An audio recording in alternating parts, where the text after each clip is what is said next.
Kumusta mga ka-discard chicks? Welcome back sa ating YouTube channel kung saan hindi lang looks ang labanan, diskarte, lambingan at tamang timing ang tunay na puhunan. Ngayon, seryoso muna tayo. May tanong ako ka-discard chicks. Pag dumating na siya sa sukdulan, alam mo ba kung ano ang gusto niya? Huwag kang assuming dyan. Baka akala mo okay ka na. Pero sa totoo lang, marami kang namimiss. Ito ang 5 bagay na gusto ng babae kapag nasa sukdulan. At pag ginawa mo to, sigurado akong hahanap-hanapin ka niya. Kaya makinig ka ka-discarte chicks, huwag puro sarili ang iniisip. Pero bago tayo magpatuloy, comment mo muna kung taga saan ka para malaman ko naman kung hanggang saan ang abot ng ating diskarteng usapan. At syempre huwag mo kalimutang i-like ang video na to, mag-subscribe at i-hit ang notification bell para updated ka sa mga love tips natin tuwing may bagong upload. So, ready ka na ba? Tara, simulan na natin. Number 1. Gusto niyang maramdaman na kasama ka sa sarap.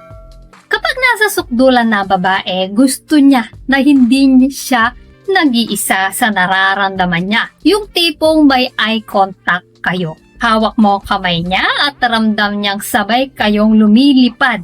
Hindi ito parang mission accomplished lang natapos na agad.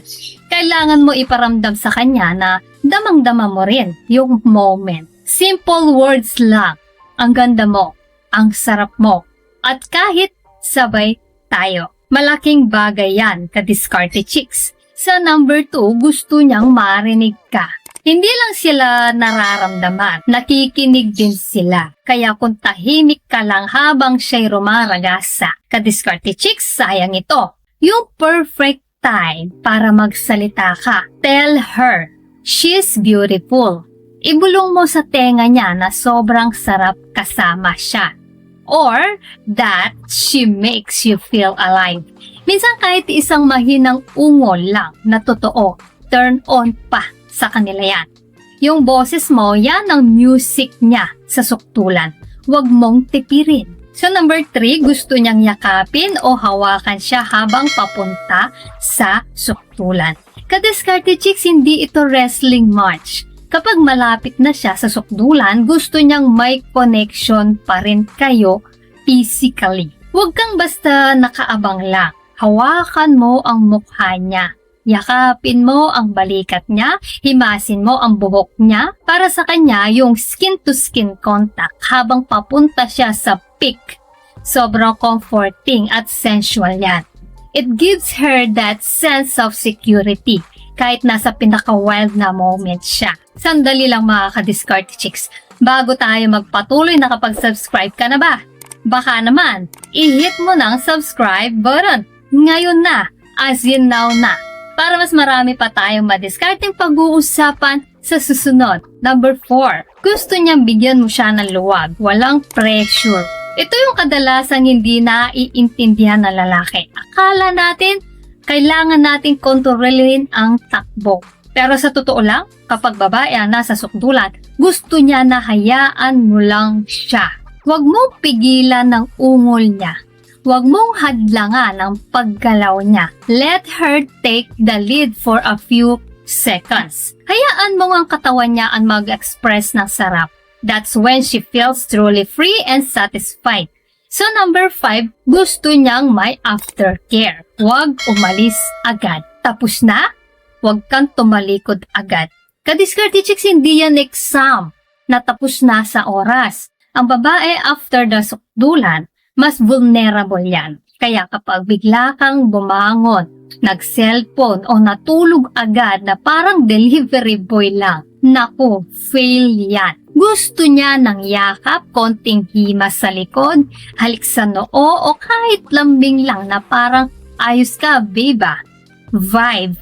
Ang aftercare ay hindi arte.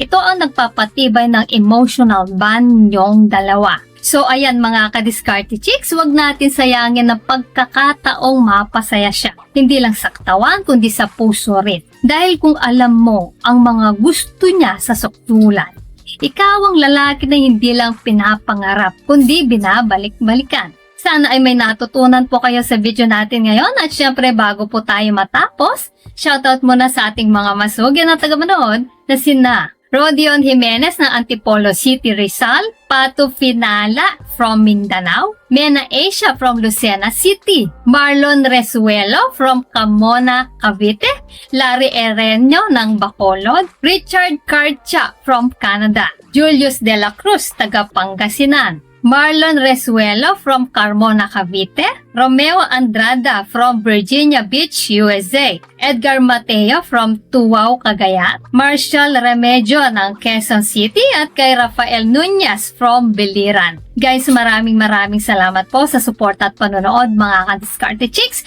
At para naman sa mga hindi pa nasa shoutout, gusto mo ma-shoutout sa next video? I-comment lang ang hashtag ka-Diskarte Chicks at sabihin ko anong topic ang gusto mong pag-usapan natin next. Kung nagustuhan mo ang video na ito, ay huwag kalimutang like, mag-subscribe at i-share ito. Comment down below kung alin sa mga tips na to ang na-experience mo na. So guys, this is Diskarte Chicks, your love mentor na laging nandito para sa mga diskarteng pag-ibig. Kita-kits sa next video. Maraming salamat sa panonood. Ingat kayo palagi. Let's spread love.